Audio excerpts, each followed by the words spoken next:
Welcome to Nicholes Family Lawyers YouTube channel. My name is Sally Nicholes and I'm the managing partner of Nicholes Family Lawyers, and it's a pleasure to talk to you today.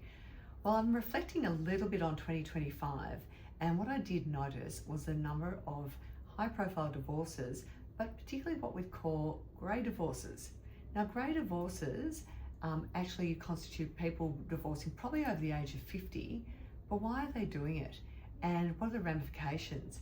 And in Australia, we've actually found out that over 32% of divorces are so-called grey divorces. What are the issues that are really impacting and causing grey divorces? Well, it's quite a few things, and probably as viewers you have your thoughts about it too, but it could be that women are more financially independent, societal changes, that the stigma in relation to relationship breakdown has changed.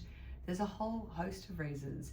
Some of my friends talk about empty nesters. All of a sudden you're stuck in the same house. It could be retirement, and everyone suddenly doesn't have a lot of joint shared experiences. But whatever the cause is, it's there and prevalent. So if you're having a grey divorce, what are the issues that you need to think about?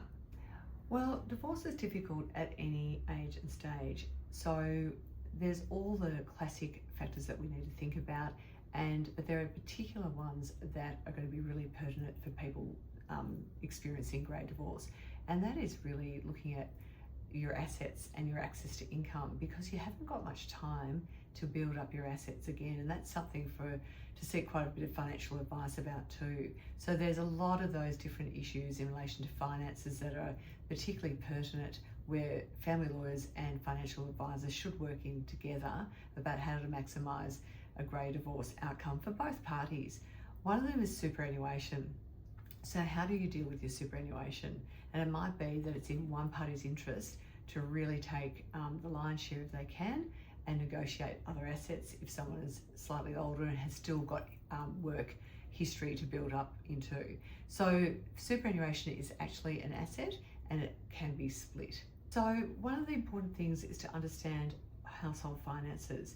And again, that affects anybody in divorce, but particularly in a grey divorce, it's really knowing what are you both living on and what do you need moving forward. And that's why I mentioned before, very important to work in with a financial advisor to work out what your actual needs are. So with any divorce, when we look at property settlement, we need to actually look at what the asset pool is, the length of the relationship. And if we look at our most famous grey divorcees, although there isn't a grey hair amongst them, Keith Urban and Nicole Kidman, they would be considered a grey divorce. What would they actually need to look after each other in the future?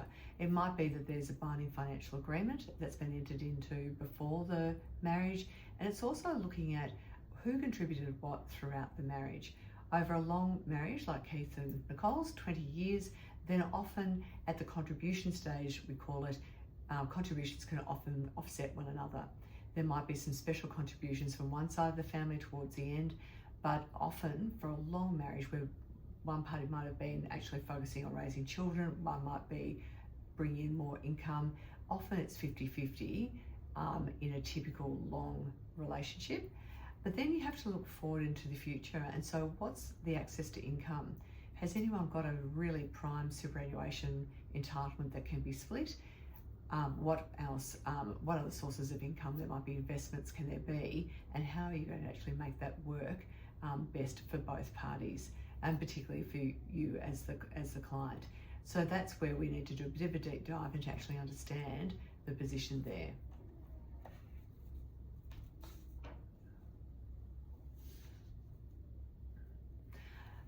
Other issues include healthcare costs and looking actually at the requisite health of both parties. And so it might be that there are particular needs that need to actually be addressed for a grey divorce. So the other thing is to keep your paperwork together, try and get your finances together. There are all sorts of ways to resolve matters. Mediation is something that we really push here, which is really effective, particularly when there's been a long marriage. Often there's the blended family issue for grey divorces.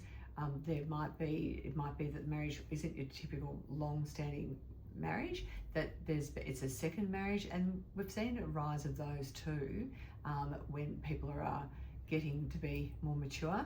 and often there's a real need to relook at wills too after you've actually divorced, to make sure that you have all your paperwork in order. So pleasure talking to everybody in 2026, and any further questions that you need to ask us, please do not hesitate to call.